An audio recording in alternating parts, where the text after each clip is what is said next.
it's just a small recording deal that I do. I do a lot of B-roll, if you will. Uh, B-roll? B-roll, What's that? like video outside of what you're actually going for, so you can clip it in somewhere where you need Mm-hmm. some filler. So Mm-hmm. I do B-roll and I do B-roll audio. And Okay. for you, this was actually perfect. What I would like to do is ask you a couple of questions, and Okay. this I be completely honest because, like I said, there's nobody listening. Okay. I do want to put some music behind it. Hey, I like the hey. hey, hey! Oh, you're What gonna kind love of this. question You're gonna is love it this gonna one. Is be? a Oh, no, you have the yeah, yeah, voice changer? yeah. I've got a pitch modulator. Yeah, but Do you have the deep one? Like the one who like which kind of gives you the voice of a villain? oh, it's the same one. Uh, hang on. It's the super deep one. Hey. I like this one. You should be streaming like this all the time. How do you do that? Is it on your computer? Or is it like an add-on or a patch or something else? It's called Clownfish Voice Changer. Hmm. And it's not really a voice changer, it's just a pitch modulator. So I like it. it's So, what not kind bad. of questions are you gonna ask me? Uh, well, just a quick question. What are you wearing? All right. All right, My well, pajamas. pajamas. All right, well then we'll move past that. We've answered, asked and answered, folks. So if anybody's looking to ask, because I am still streaming live, and we did go live. So uh, Well, now everyone know I'm wearing pajamas. there you go. There you go. Uh, right. As a female, Hmm. I imagine you get a whole bunch of, especially in your Twitch stream. Oh my God, you're so cute. Oh my God, I want to have you. I want this. I want that. Actually, How do you respond to things like that? actually, I don't have that much. It usually happens on Discord. When you're playing with like bigger players and they realize you're a girl, they're like, "Oh, she's a girl. I gotta go talk to her." But that doesn't really happen on my stream.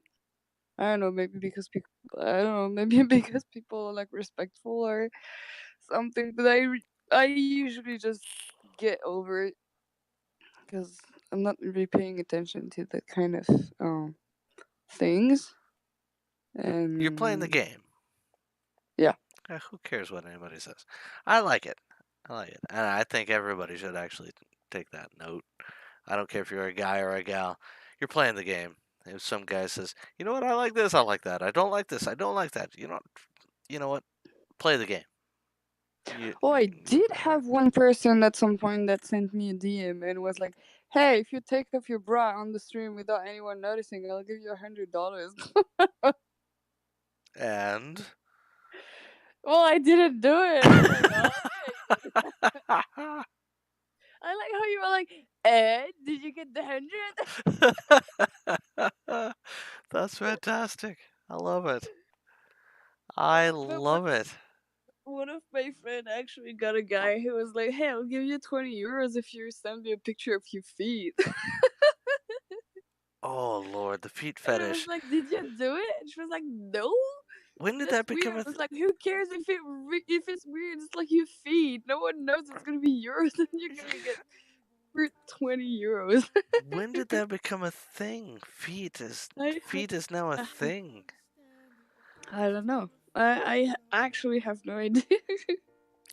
All right, so the next you had actually asked me before I started recording the obvious questions.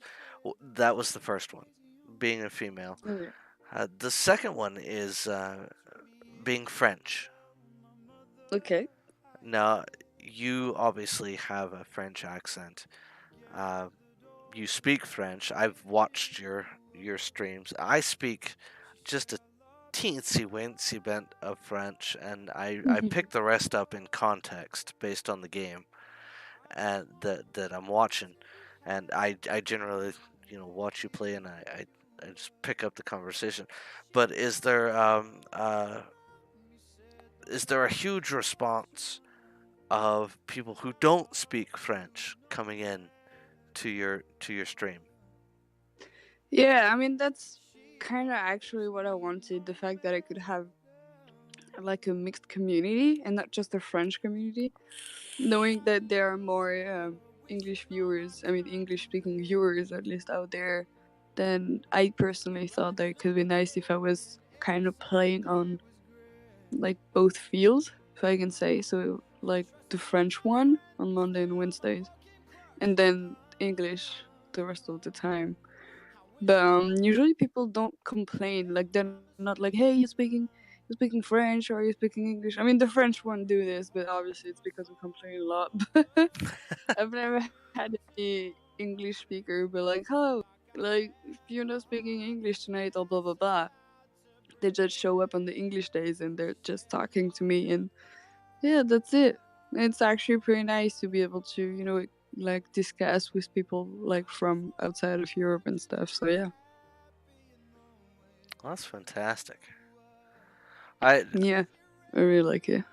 when my first stream I actually did in Cantonese, Oh, and you did? I did. I didn't realize I was doing it until it was too late. And my first wife, she was from Taiwan, and we spoke Cantonese in our home. And Mm. I did my first Twitch stream, and it was in full Cantonese, and all I heard was, "Oh my God, you're obviously not Chinese." I thought, well, you don't actually have to be a certain background to speak these languages. You too Yeah, can of learn course. them, so by all means, feel free. Yeah. I don't suggest learning Cantonese. I mean, there's 626 dialects out there, so there's no telling that if you get the right one. But uh, Or you could try and learn all of them. yeah, you learn all of them. You've got time. You're a gamer, right? You got all the time in the world. Yeah, I mean, I'm personally not going to learn all of them, but Yeah, couple is a lot. you don't have that day job at Ubisoft development Yeah. team. You don't have that job. So that's a big thing that a lot of people don't know about you. And Yeah, it's true. Not even on my stream, actually. yeah, well, they don't know about it now because there's nobody watching. I'm just recording for fun. Uh, I'd actually, with your permission, I'd like to put this up on a YouTube video later after it's edited. Um, you work at Ubisoft Games, makers Mhm. of Far Cry, Assassin's Creed. Uh, what else do we got from Ubisoft? We have, Division yeah, Two. the Division, Ghost Recon, uh, Mario plus Rabbids Kingdom Battle. We have a couple of pretty good games, honestly. They are nice. I do not own Division Two just yet, but Hmm. I do have the Division, the first one, and Yeah. I love it. I go in there and I solo, and the days when I feel like I want to shoot somebody, I go in there and I shoot somebody.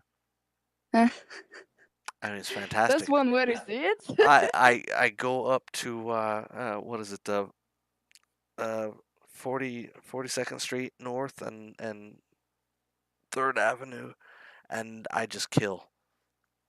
Damn, that's very specific. That's a very specific location. Well, see, that's just it. That's the neat thing about the division. It's very, very specific. Detailed. Yeah, Mm. so I love that. And it's reminiscent of there was a PlayStation game. PlayStation 2, I think it was. It was called True Crime, Mhm. and they had a complete map of Manhattan. Damn. Division doesn't have the complete map, but it has a much more detailed map of what is available. So and the original Division, I don't know how they've done the Washington D.C. map, but I love it. Were you a part of any of that, or?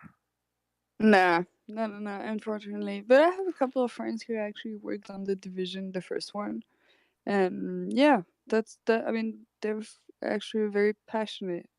Um, so I think it's pretty good that they have the whole team working on specific details like this, because I think players actually it matters to them to like kind of be accurate, and especially for a game like this who's trying to reflect the I was gonna say reflect the reality Well, that's until exactly like what they're doing. They're yeah reflecting a until reality that they see.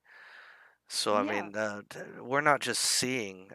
Well, we're trying to see what we want to see, but we're actually seeing what the developers are reflecting to us. And with Mhm. that kind of detail, I'm sorry, you have to bow down. You have to, take a knee, maybe kowtow to to these developers. I mean, they're showing us their image of a world that we think we know, and Yeah, exactly. and Not just Ubisoft in general. I think that's pretty much the case of Electronic Arts and Activision also. But the fact that I'm really impressed honestly by the work of development teams, and they put up with so much, to be honest. The pressure and deadlines and the human factor also. the constantly being flooded with, well, this doesn't work yet. Yeah, Why no, doesn't this yeah, work yet? yeah. Have a glitch here, blah blah blah. This doesn't look right. It's pretty much the entire phase right before the launch of a game, fixing bugs and stuff like this.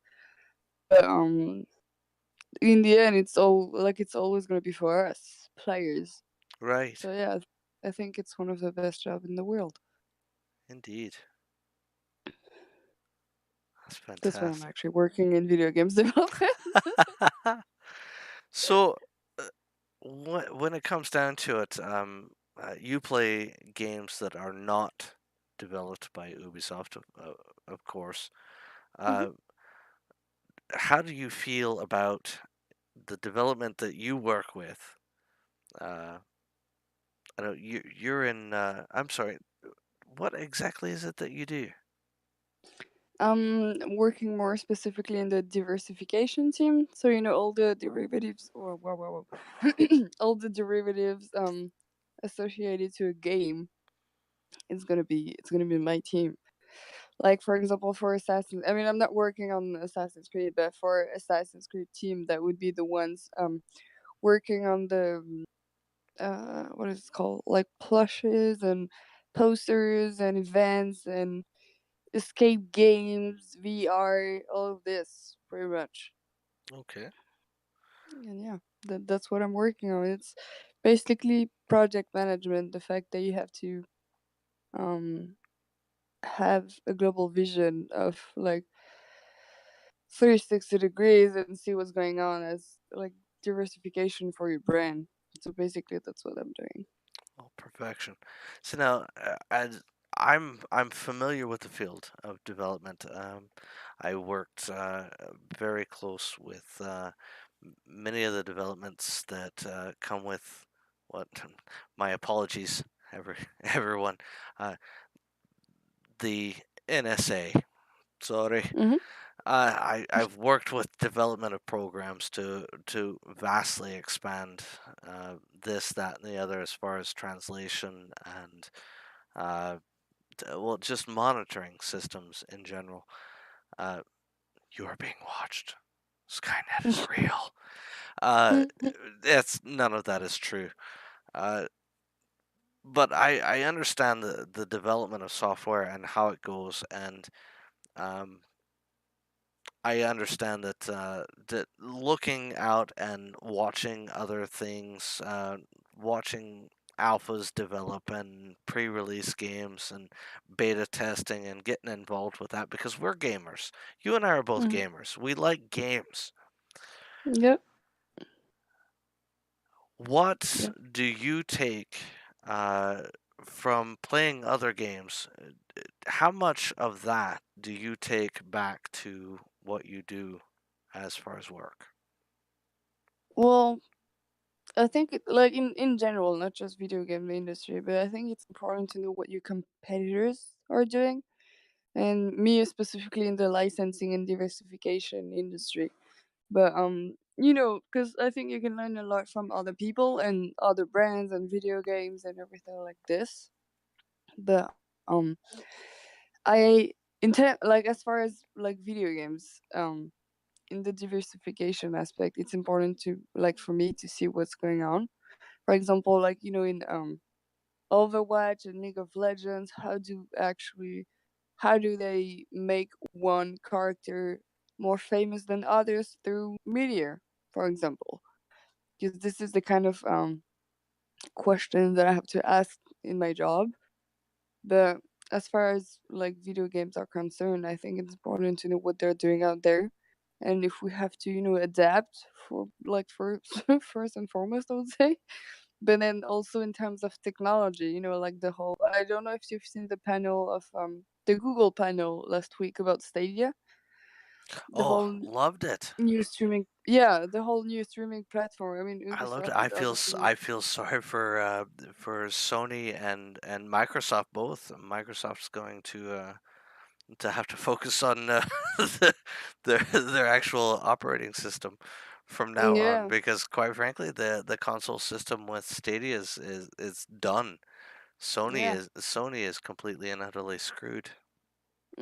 I'm just waiting to see how much they're actually going to charge for the streaming service. I'm guessing it's going to be a monthly fee or maybe like a season pass or something. But because obviously that's going to be one of the most important question for players is like how much is going to cost me to be playing on like pretty much every single platform. Right, and Ubisoft is actually on the outside of this. Are they? Yeah, No, no, they're in. I mean, yeah, we have developed Assassin's Creed Odyssey on it because they actually That's they right. showed the game.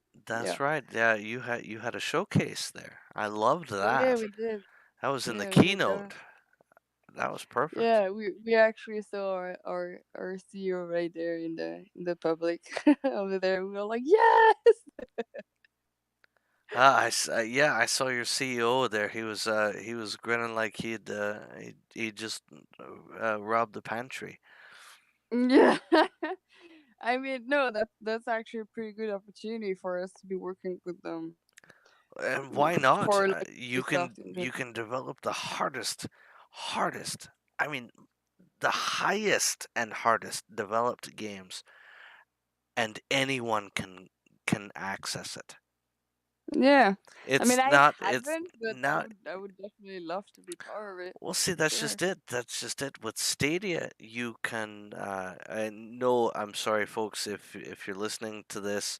I'm going to be replaying this recording raw. So, if you're listening to this, if you have Stadia, I am not promoting Stadia. I'm just simply saying, if you have it, Yeah, these developers can now go and develop the most hardcore, just raw, intensive GPU gaming, and you mm, can play it on your phone, that's gonna be pretty amazing. isn't it? I mean Yeah, that is incredible. I mean yeah, that's Ubisoft, cool. yeah, Star Citizen, CIG Gaming. I please please get involved. But I mean this is going to be one of those outstanding either flops or amazing attributes to gaming. And the fact Yeah, that yeah, if it does work out, I don't have to actually upgrade my PC for a good while. Yeah. You know? I mean, I'm not speaking for Ubisoft or anything, but I think that's a pretty huge opportunity right there for them. So yeah, Well, they have. I mean, they were pretty. That was pretty smart of them to actually get in touch with I Google agree. and I agree. on the first place, be able to work with them on Assassin's Creed with the whole like Egypt and symbols and stuff like this because they work on an AI together a couple of years ago to actually be implemented in the last Assassin's Creed. So I think that was the first step of a very strong partnership between Google and Ubisoft. And as a player, I think that was very well played. Indeed, indeed, I agree wholeheartedly. And as a gamer in general, I would love to have a one-stop shop, uh, like uh, like Steam has been for so long, but minus the download. What about the Hmm. option? What about the option? You can, and this is one thing. Um, not a lot of people knew about me personally. You work for Ubisoft. I've done a lot of admin work for Google for a long time, and Hmm. it's one of the things, one of the options. If you want to play the solo game on offline, you'll have that option. Mm, So yeah. if there's a solo version of the game, by all means, come and get it. And I love the idea of Stadia simply because I can play uh, magical stuff, Whatever. and I don't actually have to pay as much because uh, I don't have to purchase it from someone else. Mm, If yeah. Ubisoft is going to develop the game in Stadia, then all I do is I pay my reference or I pay my monthly fee and I can pay it, or I can buy the game outright. Yeah. Yeah. Yeah. So I mean, this is going to be a fantastic deal, and Ubisoft is a fantastic distributor they develop gorgeous games, and Mm, they invite yeah. gorgeous people to work for them. I know I've seen you in person, so Yeah. I think just to get back on Stadia for like a second, but because I'm actually wondering if it's gonna be kind of like Steam in terms of you know um game availability or stuff like this. Like, is it gonna be is it gonna be an opportunity for like small independent gaming editors? Are they gonna be able to like share the game on a platform like Stadia? And if so, I really hope they're like I really hope that Google is gonna be more paying attention to the kind of game they're gonna release because Steve is not doing it at all, and I think that's probably one of the weakness of s- Steam. So yeah, yeah, Steam is all about the sale, yeah. and I appreciate you, Steam. Don't think that I don't. I mean, my first purchase on Steam was a game called Monaco, and I still play it. So, Damn. so I mean, come on. There's great stuff on Steam, and Yeah. Yeah. there's nothing saying Stadia is going to erase console gaming. There's nothing saying that Stadia is going to erase Steam. It's just that, without a little bit of competition, gamers are Yeah. just gonna get screwed. Mm-mm-mm. No, I So, think it's actually very good for like even for Sony and Microsoft. Actually, they're gonna be able to like step up the game and actually like make sure that they don't fall behind. right, I mean, right. that's the whole principle of market competition. So I'm pretty sure they're gonna have to like retaliate one way or another. It's perfection. It's the way it's supposed to be. And that, ladies and gentlemen, comes from one developer to another and then back to another developer. I love you people. That's very nice. Well, don't mind me, but I'm gonna have to be off. Oh, no worries, no worries. Hey, you do me a favor. Mhm. You stay beautiful. You stay classy, Yeah. and do I don't do know the. about the classy part. Yeah, I don't know about the classy part. Do me a favor and give me a good vocal wave goodbye to the GLV Gaming Studios. Bye, GLV. Stay awesome. Nice.